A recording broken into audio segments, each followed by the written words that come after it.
상으로만 예배를 드리도록 이렇게 허락이 되어졌습니다. 대면 예배가 이제 전면 중지가 되어서 그동안 드리던 새벽 예배는 물론 우리 수요 예배까지 또 금요 심야는 포말이 날리기 때문에 마스크를 쓰고 조심히 하다가 그 자체도 지금은 중지를 했습니다.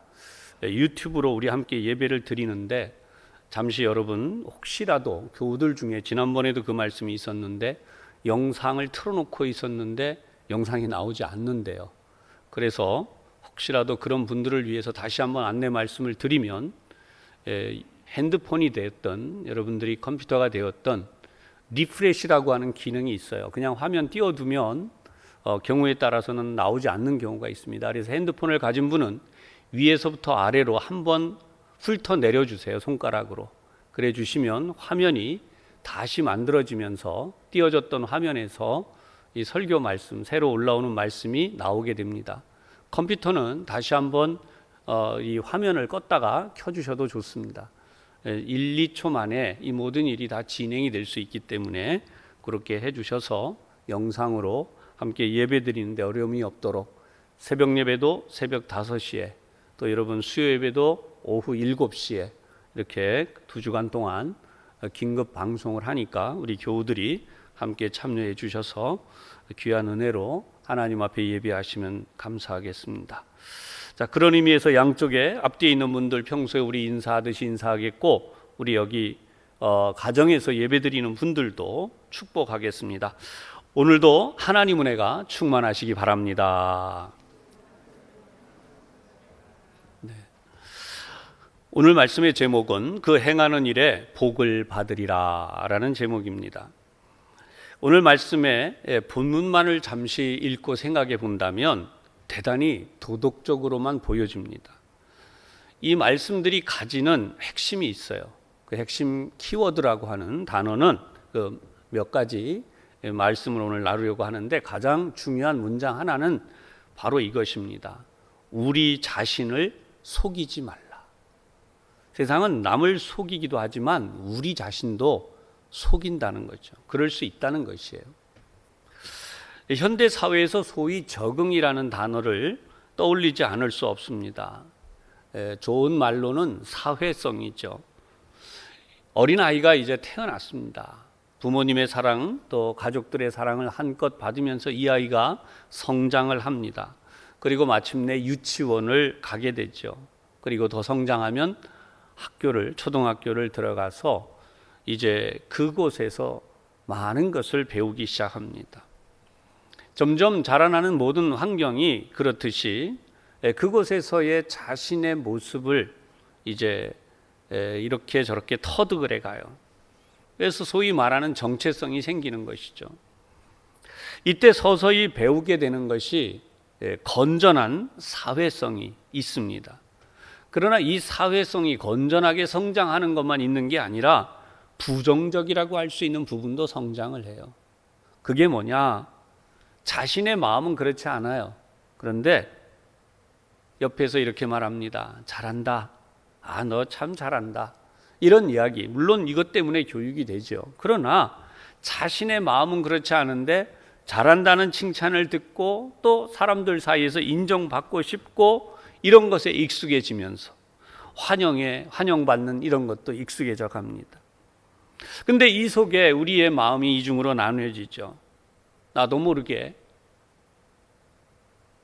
인정받고 싶은 마음에 실제로는 그렇지 않은데 나의 모습을 조금씩 변형시켜 갑니다. 내 마음에는 불만도 있어요. 억울함도 있어요. 다른 사람들이 볼 때 나는 그거 아닌데 그러나 다른 사람이 인정해주고 박수를 쳐주니까 따라가기 시작합니다. 그러면서 이제 학교에서도 또 나아가서는 또 직장에 나와서도 우리가 이 세상을 살아가면서 인정받고 심지어는 리더자가 되기까지 합니다. 그런데 그 속에서 내가 원래 나의 모습이 아니라 이게 아닌데 그러면서도 자꾸만 사람들이 그것을 원하니까 사람들이 그것을 인정해 주니까 자꾸만 나의 모습이 바뀌어가는 거예요. 그러면서 흔히 하는 말로 스트레스를 받는 거예요. 직장 생활하고도, 또 우리가 가정에서 남편과 아내로, 부모와 자녀로 살아가면서도 스트레스가 생기는 겁니다. 그래서 흔히 하는 말로 힐링이 필요하다. 여러분 생각해 보세요. 직장에 다니니까 생활할 수 있는 모든 좋은 게 있는데 거기서 필요한 경비를 충당하잖아요. 왜 스트레스를 받아야 됩니까? 알고 보면 뭐예요? 내가 원하지 않는 일들이 거기서 강요가 되어지고, 그런 것들 때문에 내가 원하지 않는 나의 아픔이 생기는 거예요. 부부간에도 어느 일정 나이라 들어가도록 살아가다 보면 나만의 시간이 필요하다 그래. 부모된 입장에서도 자녀들을 향해서 야, 이제는 나만의 시간을 좀 가져보자. 사랑하는 여러분, 이게 얼마나 참 안타까운 일인지 모르겠습니다. 어떻게 보면 당연하다라고 하지만 엄밀히 말하면 어쩌면 우리는 이 세상을 살아가는 동안에 이런 일들이 우리도 모르게 생겨나는지 모릅니다. 인정받고 싶고 또 환영받고 싶고, 내가 그래서 소위 이 세상에서 출세라는 그런 단어가 사용되는 부분에서 좀 있기도 싶고 하다 보면 만들어져 가는 나를 발견한다는 것이죠. 그런데 이러한 것이 신앙에서도 일어날 수 있어요. 자신의 모습보다 더 나은 모습으로. 실제 삶은 그렇지 못해요. 소위 경건하다라고 하는 모습에서 우리가 그렇게 경건하지 못할 수 있습니다. 특히 목회자들도 그럴 수가 있어요. 겸손하지 못할 수도 있습니다. 또 신앙생활하는 모든 이들이 참 교회 안에서는 순종족이다라고 하는 말을 참 좋아하죠. 성경에도 써 있듯이 하나님의 말씀에 잘 순종하는 사람들. 목적을 위해서는 잠시 순종할 수 있어요. 또 겸손한 모습도 잠시 동안은 그것이 가능할 수 있습니다. 심지어 경건한 사람으로 보이도록 말과 행동을 자제하고 자신을 통제합니다. 그러다 보면 실제 자기의 모습, 신앙생활하는 나의 모습이 아니라 보여지는 모습을 위해서 교회 안에서 또는 사회 속에서 살아갈 수 있다는 것입니다. 정확히 말하면 오늘 본문은 이런 경우에 대해서 지적하는 말씀이라 하겠습니다. 오늘 본문 22절의 말씀을 보면 이렇게 기록하죠. 너희는 말씀을 행하는 자가 되고 그랬어요. 말씀을 행하는 자가 되라. 듣기만 하여 자신을 속이는 자가 되지 말라. 무슨 말씀일까요? 오늘 말씀은 야고보 사도가 그의 서신을 통해서 가르치는 말씀이기도 동시에 경고하시는 말씀이기도 합니다. 신앙생활이 실제로 그렇게 변화가 되어져서, 신앙 때문에 그 사람이 그렇게 변화되어서 정말 그런 신앙의 사람으로 살아야 되는데, 잘 믿는 사람인 척, 신앙심이 깊은 사람인 척 하는데 익숙해져서 남도 속이지만 그 결과 자신도 속이는 신앙인이 되지 말라. 결론적으로 자신을 속이지 말라. 그것이 오늘 성경의 매우 중요한 핵심입니다.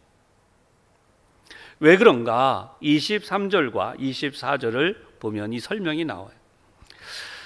누구든지 말씀을 듣고 행하지 아니하면, 그랬어요. 말씀을 듣고 행하지 아니하면 그는 거울로 자신의 생긴 얼굴을 보는 사람과 같아서 제 자신을 보고 가서 그 모습이 어떠했는지를 곧 잊어버리거니와 그랬습니다.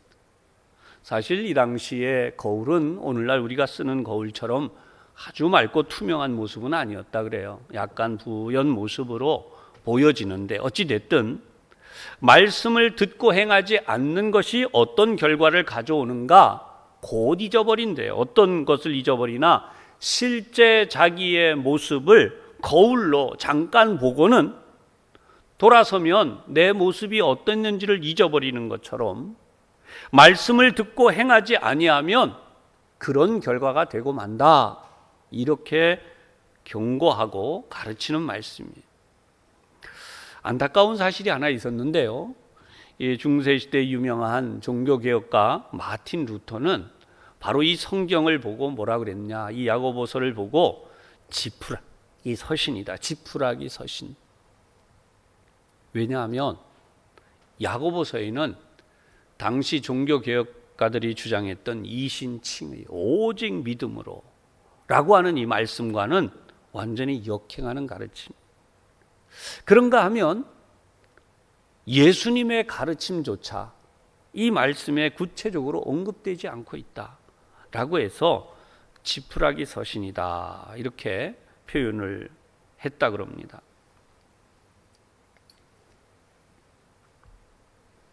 그러나 우리는 이 말씀 속에서 이 시대에 꼭 필요한 놀라운 메시지를 발견하게 되죠.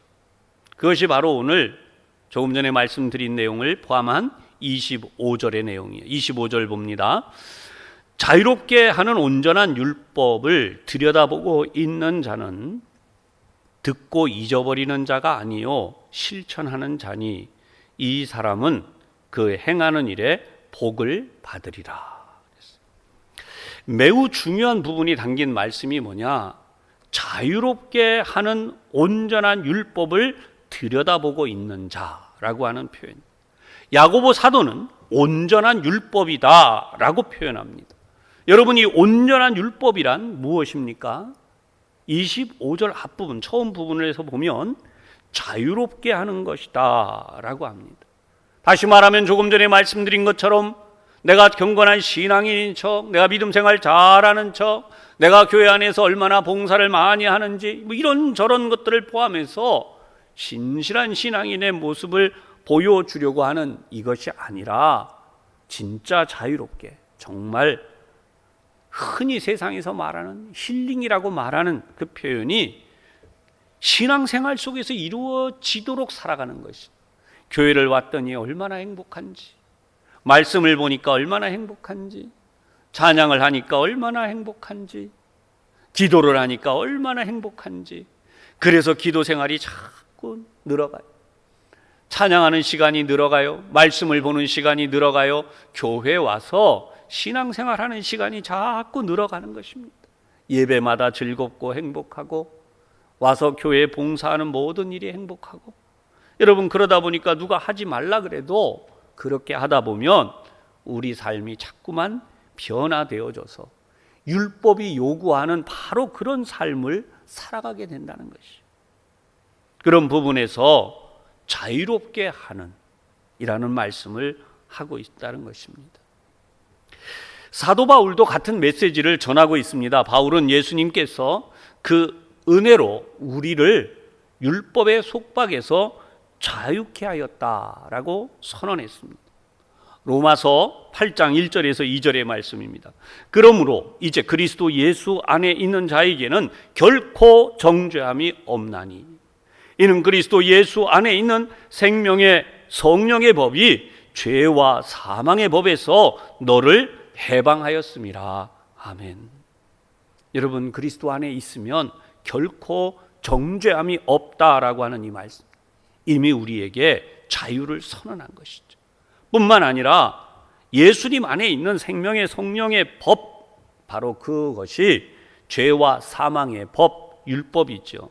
바로 거기에서 너를 해방하였다라고 말씀을 해요.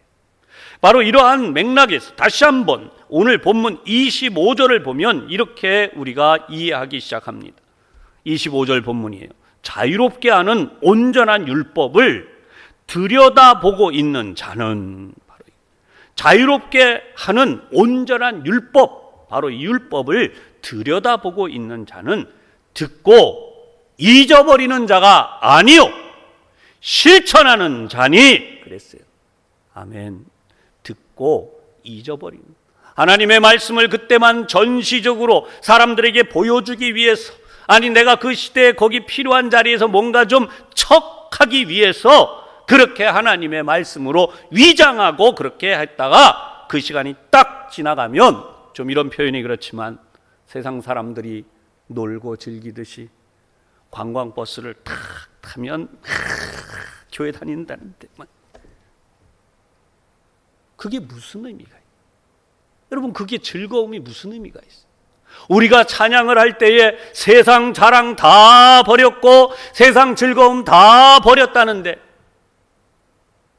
좀 비판적인 말씀이 되겠습니다만 몇 해 전에도 그랬고 언젠가도 제가 부교육자 시절도 그랬고 경로 회원들, 남녀 선교회 회원들, 또 교회 목회자들 심지어 아니 왜 관광 가시고 뭐 가시고 여행 가시고 수련회 가시면 왜들 그러세요?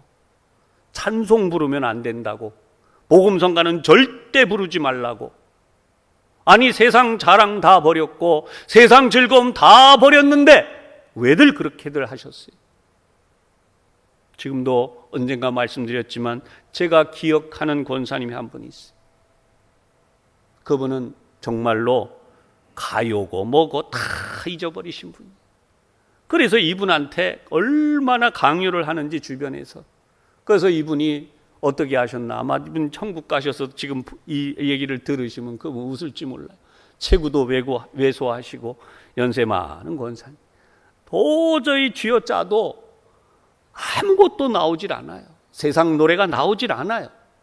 그거 좀 흔한 거 하나 불러보라고 하는데 안 돼요. 그래갖고 이분이 결국 부른 게 뭐냐, 동요도 다 잊어버리셨어요. 그래서 이분이 토끼야 토끼야 이 두 개가 끝이에요. 산토끼 토끼야가 안 되는 거예요. 그리고는 찬송가 불러야 된다고 눈물 글썽하시고는 끝이에요. 근데 그분은 그로부터 며칠 후 하나님의 부름을 받아 가셨어요. 연세 많은 권사님이세요. 사랑하는 여러분, 우리가 어떻게 이 세상을 살아가는가? 어떤 즐거움이 우리에게 진정한 즐거움인가?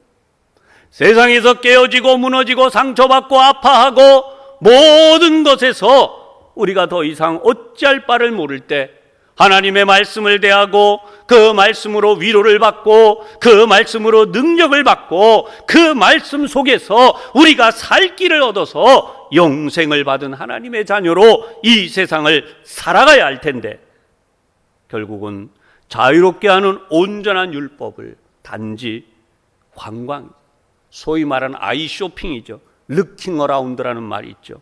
그냥 구경하다가 잊어버리고 마는 그런 삶이 신앙이 아니라는 것이에요.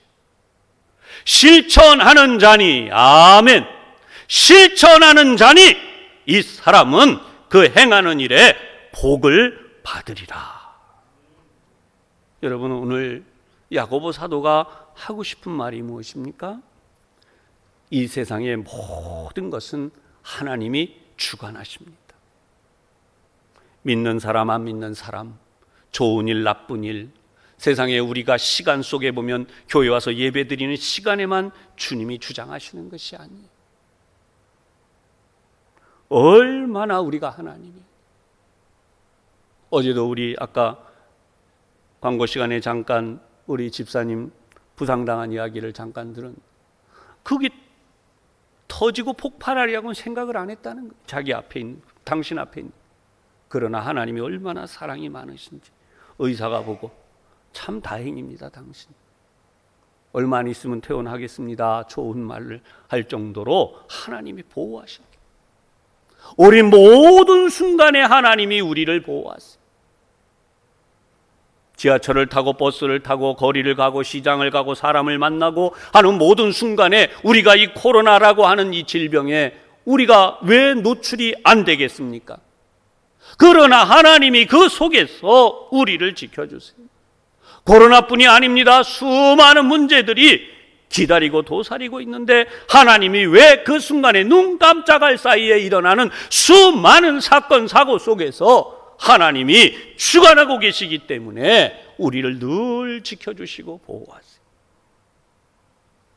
사랑하는 여러분, 그런 하나님이 우리가 잠깐 동안 뭔가 보여지기 위해서 그렇게 살아가는 삶이 아니라 말씀처럼 이 세상에 하나님의 말씀이 우리를 자유롭게 하는, 사망과 죽음과 모든 죄악으로부터 우리를 자유롭게 하는 이 말씀을 잠시 감상하고 끝난 게 아니라 이 말씀을 실천하는 그 행함을 가진 그 사람에게 복을 주신다는 말씀의 결론이에요.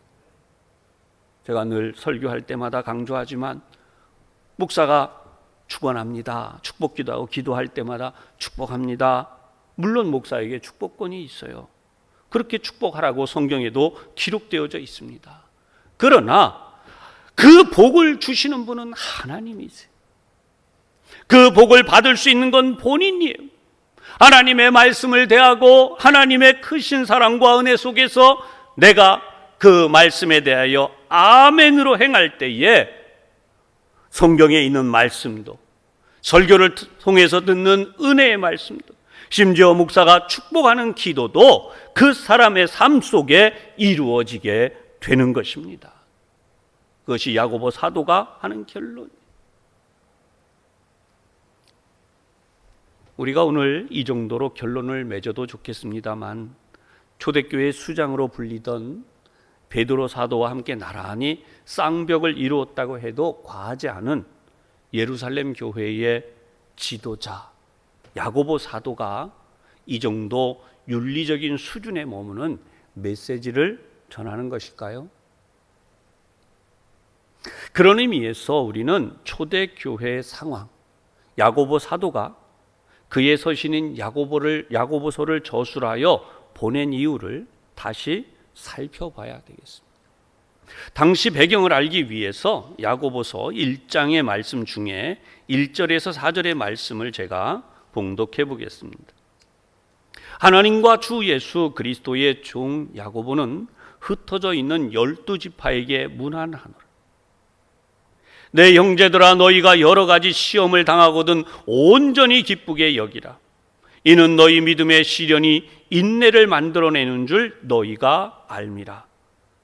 인내를 온전히 이루라. 이는 너희로 온전하고 구비하여 조금도 부족함이 없게 하려 함이라. 아멘. 잠시 이 말씀을 보면 여러 가지 시험을 만난다는 거예요. 그런데 그럴 때에 기쁘게 여기래요. 그리고 이 믿음의 시련이 어떤 일을 가져오는가? 믿음으로 시련을 받는 거예요. 믿음 생활 안 하면 시련 받을 일이 없죠. 그런데 믿음으로 살려다 보니까 시련이 생긴다는 거예요. 그런데 이렇게 이 믿음의 시련이 인내를 만들어낸다. 그걸 잘 견뎌낼 줄 아는 인내가 있게 한다. 그런데 이 인내를 어떻게 하라고 그러냐? 피하지 말고 온전히 이루라요. 왜요? 온전한 사람이 되게 한다는 거예요. 이것저것 잘 구비되어져서 그 사람이 부족함이 없는 사람이 되게 하는데 조금도 부족함이 없는 사람이 되게 한다. 그것이 이 야고보서를 저술한 이유가 돼요. 그렇다면 여러분, 이 야고보 사도는 누구일까요? 오늘 1절에 보니까 흩어져 있는 12지파에게 보낸다라고 하는 내용과 함께 야고보 사도 이야기가 등장하잖아요. 신약 성경을 보면 5명의 야고보라고 하는 인물이 등장합니다. 첫 번째는 오늘 본문에 등장하는 내용이기도 하고 이 야고보 이 예루살렘 교회 당시의 수장이었어요. 예수님의 형제라고도 불린, 동생이라고도 하는, 물론 예수님의 친동생, 혈육의 동생으로 이렇게 이야기하는 것도 문제 있는 부분이 있습니다. 그러나 어쨌든 그 집안에서 마리아의 몸에서 태어난 동생으로서의 야고보. 두 번째 야고보가 누구냐? 알페오의 아들 야고보라고 12제자 중에 한 사람이죠. 또한 헤롯 아그리빠에 의해서 순교한 세베대의 아들 야고보가 있습니다. 그리고 또 한 사람이 12제자 중에 야고보가 또 있어요. 그런가 하면 마지막 5번째로 사도 유다의 아버지 야고보가 있습니다. 누가복음 6장 16절에 등장합니다. 이렇게 5명의 인물이 있는데 세베대의 아들 야고보는 이미 앞에서 말씀드렸던 그 야고보죠. 주후 44년경에 순교해서 이 성경을 저술했다고 보기에는 어렵다, 이런 결론을 내립니다. 그렇게 볼 때에 저술된 시기로 보면은 당연히 예수님의 혈육, 예수님의 친동생 이렇게 표현하고 있는 바로 그 야고보다. 주후 한 62년경에 순교를 당했다고 보죠. 그 가장 중요한 이유가 첫 번째로 이 저자가 2가지 언어, 유대적, 언어와 그리고 이방적인 언어에 대하여 유창할 뿐만 아니라 바울과 마찬가지로 이 유사한 내용들이 여기에 들어있는 부분이 있어요. 다시 말하면 유대주의적 배경을 가지고 있다는 것입니다. 그 다음에 사도행전 15장이 등장하고 있는 야고보의 연설과 이 야고보서가 유사한 부분이 있습니다. 그래서 야고보 사도가 그 사람이다 이렇게 기록한. 마지막으로 예수님의 산상수훈을 실천적으로 할 수 있도록 교훈하고 있다는 것이에요. 직접적으로 예수님이 이렇게 말씀하셨다라고는 하지 않지만 오늘 조금 전에 설교했던 말씀을 이미 드렸던 그 내용들이 이렇게 숨겨진 내용으로 들어있다는 것이. 두 번째 부분으로 우리 흩어져 있는 12지파에게라고 하는 부분을 생각하겠습니다. 우리 1장 1절에 보면 흩어져 있는 이라고 하는 사람들, 이 흩어진 사람들, 우리가 이런 사람들을 디아스포라라고 하는 단어를 사용하죠. 무려 7개의 사건으로 흩어진 사람들에 대해서 정리해 볼 수 있는데요. 주님께서 오시기 전 주전 722년경 북이스라엘이 아수르에 끌려갔을 때에 잡혀갔던 그리스도인, 아수르로 포로로 잡혀갔던 사람들, 그 다음에 주전 586년경에 바벨론의 포로로 끌려갔던 유대인들, 남유다가 완전히 망했죠. 북이스라엘과 남유다 이렇게 해서 흩어졌는데, 주님께서 오시기 전 주전 63년경 또다시 봄페이 장군이라고 하는 장군이 예루살렘을 침략해서 이스라엘을 무너뜨리면서 끌어갔던 사람들이 있습니다. 그리고 주후 30년경에 우리가 성경에 신약 성경에 등장하죠. 스데반의 순교로 인해서 이렇게 사마리아 지역으로 흩어진 사람들입니다. 그리고 주후 49년 글라우디오 황제이죠. 칙령에 의해서 로마에서 다른 제국으로 흩어진 사람들, 그리고 주후 64년 유명한 네로의 박해에 의해서 흩어진 사람들, 그리고 예루살렘이 드디어 멸망하는 주후 70년경 티투스 장군에 의해서 예루살렘이 무너지는 이 고통 속에 흩어진 유대인들.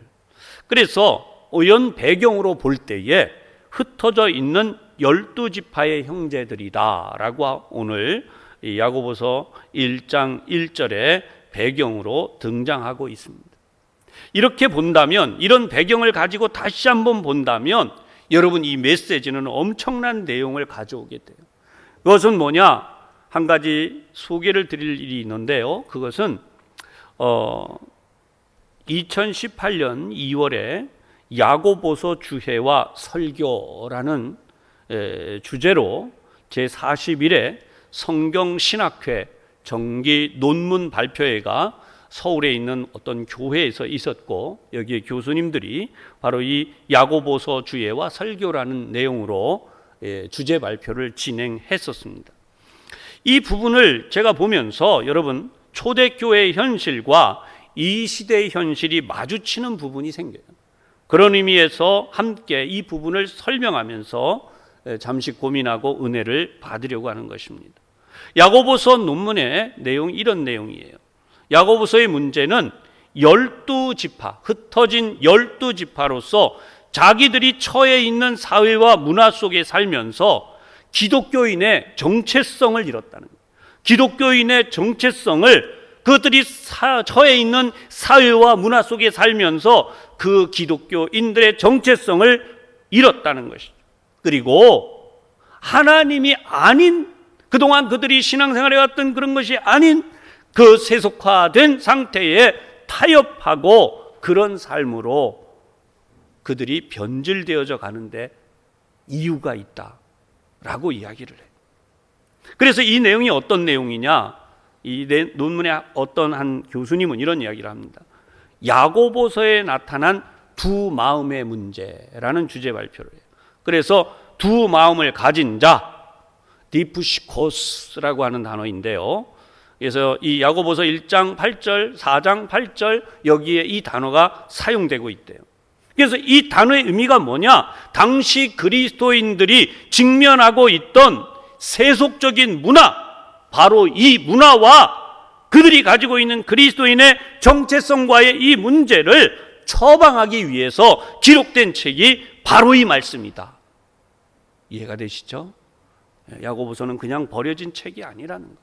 지푸라기 서신이 아니라는 거예요. 그래서 신명기, 특히 쉐마에 있는 내용들이 여기에 숨겨져 있다라고 강조를 했습니다. 그런 의미에서 저는 두 가지로 정리를 해서 말씀을 드리겠습니다. 당시에는 이중의 어려움이 있었다는 거예요. 유대 종교 지도자들이 그 당시 배경이 되는 유대 신앙인들의 문제였어요. 그들은 새롭게 시작되어지는 기독교를 매우 싫어했을 뿐만 아니라 이단으로 지목해서 없애버리려 했다는 것이죠.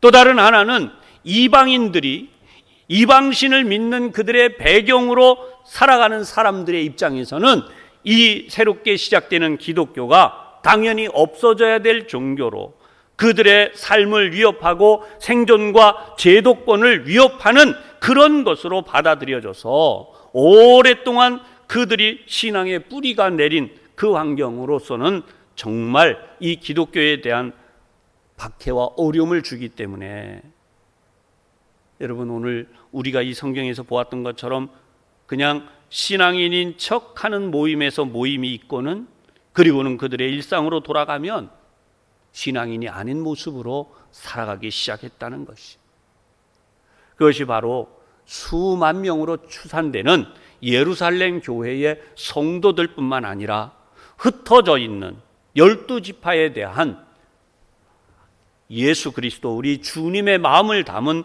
경고의 메시지였다는 것이, 그런 의미에서 25절을 읽어보면 엄청난 얘기가 되죠.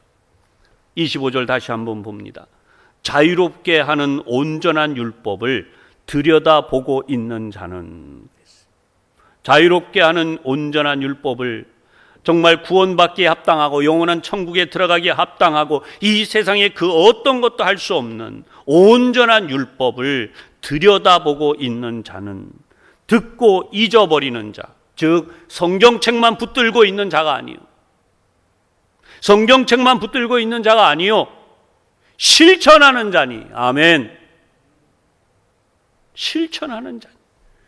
이 사람은 그 행하는 일에 복을 받으리라. 여러분, 이것은 하나님이 복을 주신다는 결론인데요, 우리가 잘 아는 대로 기독교도들의 삶의 모습을 통해서 로마라고 하는 거대한 나라가 결국은 기독교를 국교로 공인하게 됐죠. 이것은 그만한 가치가 있었다는 것이에요. 오늘날 이 시대의 기독교 복음이 이 시대의 사람들에게 국가적으로나 사회적으로 그때처럼 유익한가? 그때처럼 가치가 있는가? 사랑하는 여러분, 말씀을 그들의 삶으로 살아냈던 성도들로 인하여 복음의 가치가 역사의 현실이 되는 시대였다는 것이에요. 오늘 이 말씀을 통해서 사랑하는 여러분, 여러분들이 이 말씀대로 살아가시기를 주님의 이름으로 부탁을 드립니다. 다시 한번 25절 말씀을 봅니다. 자유롭게 하는 온전한 율법을 들여다보고 있는 자는 듣고 잊어버리는 자가 아니요 실천하는 자니 이 사람은 그 행하는 일에 복을 받으리라. 아멘. 개인적으로도 복을 받지만 이 사람 때문에 그가 속해 있는 단체, 직장이면 직장, 또 국가면 국가, 그런 복을 받으리라. 이런 마음을 가지고 몇 가지 질문을 드리면서 말씀을 맺으려 합니다. 세 가지입니다. 첫 번째, 당신은 좋은 사람입니까? 두 번째, 주변에서 당신을 좋은 사람이라고 합니까? 사실 여기까지 성공하는 분들 꽤 많으실 거예요. 마지막 세 번째입니다. 그리스도의 제자로 또는 그리스도를 믿는 사람으로서 주님께서 좋은 사람이라고 하실 수 있는 정말 좋은 사람으로 살고 있습니까? 기도하겠습니다. 사랑의 하나님, 오늘 이 말씀처럼 우리들이 실천해내기를 원합니다. 그 행하는 일에 복을 받으리라. 하나님, 저희들이 이 한 주간도 이 말씀을 붙들고 살아갈 때에 하나님, 우리 스스로도 좋은 사람이 되고 주변에서 좋은 사람이라고 하고 마지막 세 번째로 그리스도의 제자로 주님을 믿는 사람으로서 주님께서 좋은 사람이다 라고 하실 수 있는 그런 저희들이 되기를 원합니다. 성령 하나님, 자유롭게 하는 온전한 율법으로 우리를 역사하시고 인도하여 주옵소서. 참으로 저희들이 실천하여 그 행하는 일에 복을 받는 저희 모두가 되게 하여 주옵소서. 예수님 이름으로 기도하옵나이다. 아멘.